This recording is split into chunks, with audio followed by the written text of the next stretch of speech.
श्रोताओं, सभी का स्वागत है कार्यक्रम पसंद जवानों की में। श्रोताओं, आज इस कार्यक्रम के हमारे मेहमान हैं श्री संदीप कुमार यादव। संदीप कुमार यादव जी, आप सेना की किस कोर में? नमस्कार, हम हैं सीआरपीएफ में, केंद्रीय रिजर्व पुलिस बल। ये हमारे देश का सबसे बड़ा अर्धसैनिक बल है, एशिया का भी सबसे बड़ा अर्धसैनिक बल है। ये 1939 में शुरुआत हुई थी इनकी और अभी लगातार सेवारत है।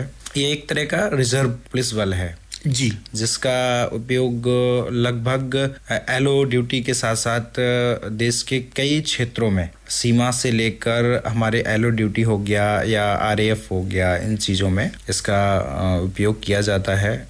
कई वाहिनियाँ हैं जिसका डिस्ट्रीब्यूशन समय की जैसी डिमांड रही हमारे देश को, जैसे आरएएफ आई या फिर एनएसजी आई थी तो एनएसजी में भी जाते हैं हमारे अर्धसैनिक बल, या फिर ये जो अपने एनडीआरएफ आई है उसमें भी लोग जाते हैं, या फिर जो आरएएफ की टुकड़ियां बाद बीच में बढ़ी थी तो उनकी भी जिस तरह से डिमांड होती रही वहाँ वाहिनी भी बढ़ती रही और इन शाखाओं का भी उपयोग होता गया। संदीप जी, आपकी शिक्षा दीक्षा कहाँ तक हुई है? सर, मैं ग्रेजुएशन किया हूँ। अभी तो हम कर रहे हैं, अपना एमए कर रहे हैं सोशियोलॉजी से, क्योंकि लिखने का थोड़ा शौक है और उससे पीएचडी करने का भी सोचा है।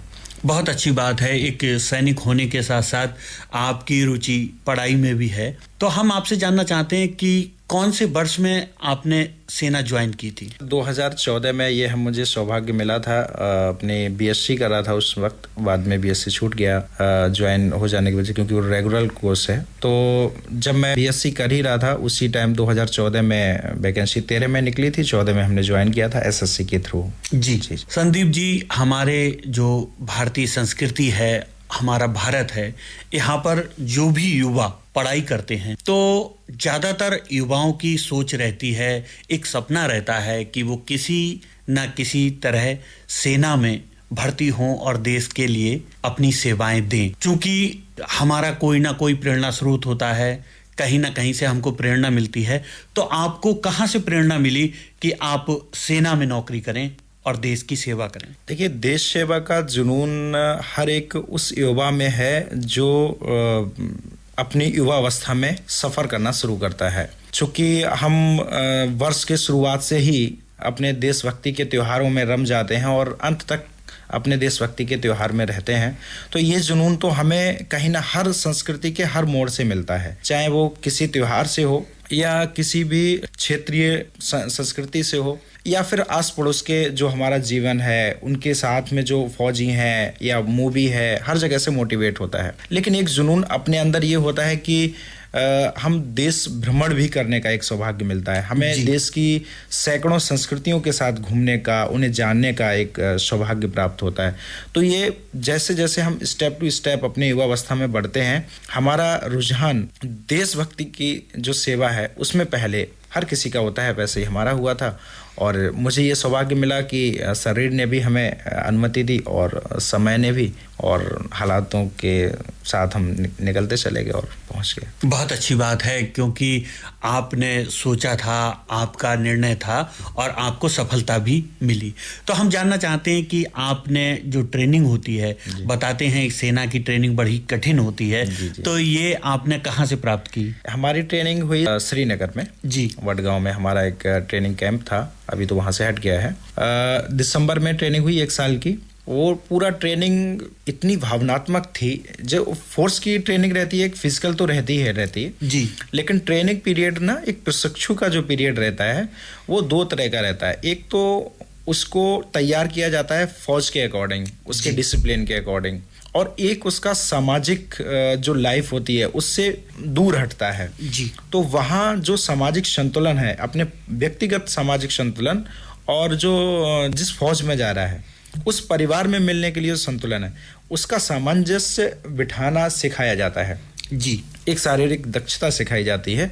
दूसरा, अपना समाज से कंटिन्यू जुड़े भी रहें, या जो हम पीछे समाज छोड़ के आए हैं उसको निरंतर हम अपने जो फौज का एक कह सकते हैं हम कि समाज है उसके साथ हम सामंजस्य बिठा लें, तो ये बहुत अच्छा है। हमने सर ट्रेनिंग जब हमारी कंप्लीट हुई थी तो हमने एक प्रशिक्षु बुक लिखी है जी, उसमें अपना सारा कुछ उसमें लिखा है, कैसे एक फौजी जब बनता है, नव फौजी नवारक्षी बनता है तो सामंजस्य कैसे बिठाता है परिवार से, संबंध से, या अपनी विचारधारा से, शारीरिक दक्षता से, सुबह से लेकर शाम के सोने के शयन कक्ष जाने तक, सब कुछ उसमें लिखा हुआ है सर।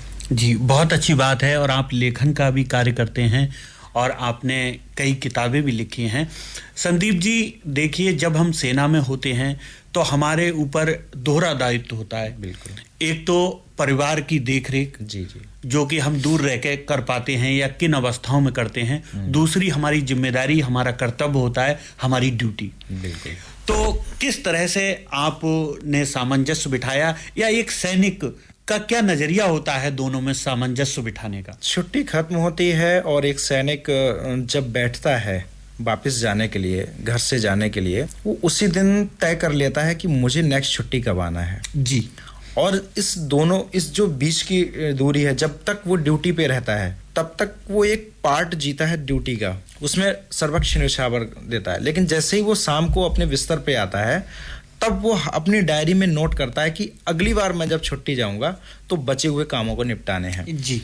हर फौजी के पास एक डायरी रहती है। आजकल फ़ोन है तो व्हाट्सएप या नोट, फ़ोन में एक जो नोट रहता है उसमें लिखता है कि जैसे माँ बाप की इलाज कराना है तो अगली छुट्टी जाऊंगा तो माँ बाप का इलाज कराऊंगा, या बच्चों का एडमिशन हो गया, या घर का कोई काम है तो उन छुट्टियों में कैसे करेगा।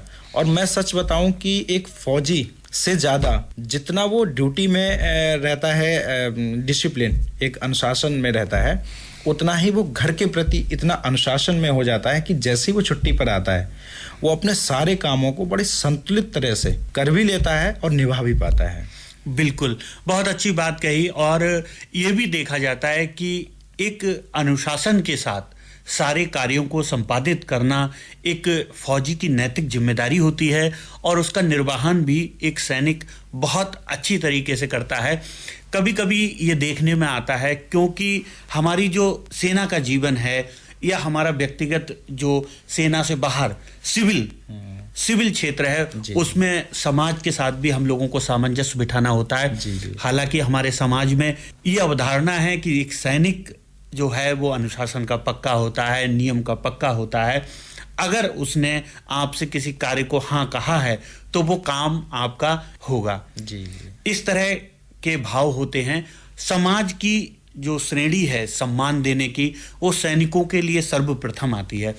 तो कहीं ना कहीं आप भी गर्व महसूस करते होंगे कि आप सेना में हैं और आपको जो समाज से सम्मान मिलता है वो अलग दर्जे का है। हम एक भावनात्मक पहलू पर आपसे बात करना चाहते हैं। जब आप छुट्टी पर घर आते हैं और छुट्टी काटने के बाद जब आप घर से जाते हैं अपनी ड्यूटी के लिए, तो वो पल एक परिवार के लिए और आपके लिए भी मुझे लगता है बहुत कष्टकारी रहते होंगे, या बहुत भावनात्मक उस समय आपको लगता होगा। तो आप कैसा महसूस करते हैं घर से जाते समय? जिस दिन मैंने फौज ज्वाइन किया था और ज्वाइनिंग डेट मुझे जाना था, उस दिन पापा आईसीयू में थे। जी। और आज भी जब घर से निकलता हूँ और मम्मी गले लगाती हैं तो उनकी आंखों के जो आंसू हैं वो इतना भावुक कर देते हैं कि हम पलट के देख नहीं पाते। और ये सिर्फ मैं बोल नहीं रहा हूँ, ये मैं जब छुट्टी से चला जाता हूँ और वहाँ जब बैठा होता हूँ अपने बिस्तर पे अपने लाइन में, तो हमारे जो दूसरे साथी रिटर्न आते हैं वापस, तो मैं वो भाव उनकी आंखों में भी देखता हूँ। जी। और मुझे लगता है कि ये जो बीच का सफ़र रहता है, घर से निकलने से लेकर अपने कैंप पहुँचने तक का, ये बीच का सफ़र बहुत कचोटता है। ऐसा लगता है जल्दी से कैंप पहुँच जाए, फिर हम अपने ही जैसे सबको देखेंगे तो दर्द कम होगा। जी, ये तो बात उस समय की रही जब आप घर छोड़कर ड्यूटी पर जाते हैं। लेकिन जब आप 6 महीने की ड्यूटी के उपरांत अपने कैंप से घर आते हैं, तब कैसा माहौल रहता है, तब कैसी भावनाएं रहती हैं? कभी कभी क्या रहता है सर कि रैंडम हमने छुट्टी बोला है लेकिन मिल नहीं पाई, और फिर मिलती है, अचानक मिलती है। जी।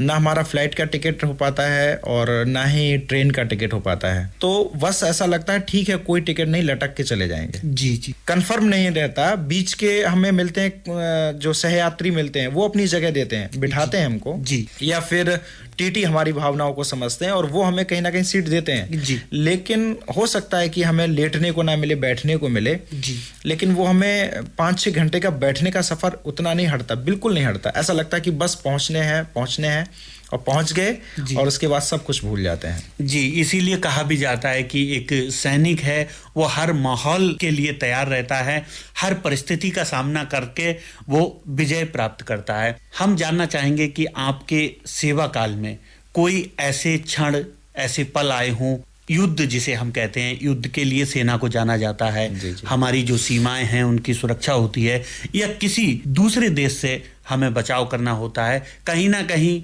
बहुत बार हमें आंतरिक जो समस्याएं हैं हमारे देश की, उनसे भी निपटने के लिए आपको जगह जगह लगाया जाता है। तो कोई ऐसे क्षण, ऐसे पल आपके सेवा काल में आए? चूंकि हमारा एक अर्धसैनिक बल है, हमारा डायरेक्टली दुश्मन से नहीं रहता है, बॉर्डर वाला। जी। देश की आंतरिक सुरक्षा को लेकर हमने कई बार आमना सामना हुआ है और ऐसा आमना सामना वहाँ लगता था कि नहीं, सामने बहुत खतरा है, बहुत मुश्किल है, मैं घर पता नहीं अब आगे क्या होने वाला है। ऐसा एक इंसिडेंट था अरुणाचल में। जी। वहाँ एक हमारी दूसरी फौज थी, उन पर अटैक हुआ था और हम लोग पिछले 24 घंटे से ड्यूटी पर थे, थके हुए थे और हम लोगों को भी कहा गया था कि नहीं, आपकी उनकी कुछ कैजुअलिटी हुई हैं और कुछ घायल हैं, उनको रिकवर करना है, उनको लेके आना है, उनका सपोर्ट करना है। और हमको ये नहीं पता था, रात हो रही थी, अंधेरा बढ़ता जा रहा था, हमको ये नहीं पता लग रहा था कि आगे पता नहीं क्या होगा, क्योंकि अरुणाचल की बड़ी पहाड़ियाँ और भयंकर बारिश हो रही थी। जी। सितंबर अक्टूबर की बात है। वहाँ हमारा पहुंचना हुआ और समय ऐसे कट रहा था, एक तरफ घर था, कहीं ना कहीं रहता है दिमाग में जी। कि पता नहीं आगे क्या होगा, अब मेरी बात भी नहीं, नेटवर्क जोन था नहीं, वहाँ नेटवर्क बिल्कुल नहीं था। लेकिन जब ऊपर वाला साथ होता है तो वो सारी चीज़ें एक साथ हटती हैं और वक्त बदलता है और हमको एक ऐसा अनुभव दे जाता है, ऐसा इंसिडेंट कि अंदर से ऐसा लगता है कि अब तो डर नाम की कोई चीज़ नहीं होती है और ईश्वर सबके साथ है, घर वालों की दुआएं हैं। तो इस तरह के इंसिडेंट आएंगे, भावनात्मक आपको मजबूत रहना होगा, खड़े रहना होगा और आपको डटकर अपने जो भी जिस तरह का भी दुश्मन है उसका मुकाबला करना है और आगे बढ़ना है। बहुत अच्छी बात है। और एक सैनिक का कर्तव्य है सबसे पहले ड्यूटी, और जो देश की सेवा करते हैं उनको उसी तरह सम्मान भी मिलता है। एक सैनिक के अंदर बहुत सी प्रतिभाएं होती हैं। यदा कदा देखा जाता है कि जो तीज त्योहार सेना अपने मनाती है उसमें लोग कुछ गायन का शौक रखते हैं, कुछ जो संगीत के जो उपकरण हैं उनको बजाने का शौक रखते हैं, किसी में कविता कहने की क्षमता होती है, आप ही लेखन से जुड़े हुए हैं। तो इस तरह जो अलग अलग रुचि होती है सैनिकों की, इस संबंध में आप क्या कहना चाहते हैं? हमने एक इंसिडेंट हुआ था, हमारा एक साथी जवान शहीद हुआ था जी। और हमारा एक बड़ी पड़ोस में जो रहता है, हमारे साथ रहता है 24 घंटे, वो उनकी बॉडी को घर ले गया था। जी। और जब वो वापस आता है उस शहीद को घर छोड़ के, वो पूरा व्याख्यान हमारे सामने करता है और उस टाइम हमने एक कविता लिखी थी उस पूरे व्याख्यान को। जी। मैं उसकी 4 पंक्तियां सुनाऊंगा क्योंकि वो कविता काफ़ी बड़ी है, तो यहाँ तो लंबा हो जाएगा। तो 4 पंक्तियां हैं। उस शहीद की अर्थी अपने आंगन में है लेटी हुई और वो उसकी आत्मा वहीं बैठी है और वो मिट्टी से कहती है, ज़मीन से कहती है, हमारे देश की मिट्टी से कहती है कि अब तुझे जो मांगना है मांग, मुझे फिर विदा कर। जी। तो उसकी 4 पंक्तियां हैं। मांग मिट्टी आज कुछ भी, मैं खड़ा तेरे बदन पर, माफ कर दे पुत्र तेरा, निगाह मेरी आसमां पर। पर्वतों से निकले पानी, मीठा रस खेतों में बहता, सैनिकों का खून उबलता, दुश्मनों पर जा फहरता, सैनिकों का खून उबलता, दुश्मनों पर जा फहरता। 4 पंक्तियां इसका और पढ़ूंगा। जी। गर मरूं तो अर्ज एक है, खाकी चमन पर जा गिरूं, मौत को भी फक्र हो जो मुस्कुराता हिम्मत भरूं। कन कन मेरा हाथ में हो, कन कन तेरा हाथ में हो, होठ चूमता जा गिरे, थाम तेरे दामनों को मिट्टी कफन बन आ गिरे, मिट्टी कफन बन आ गिरे।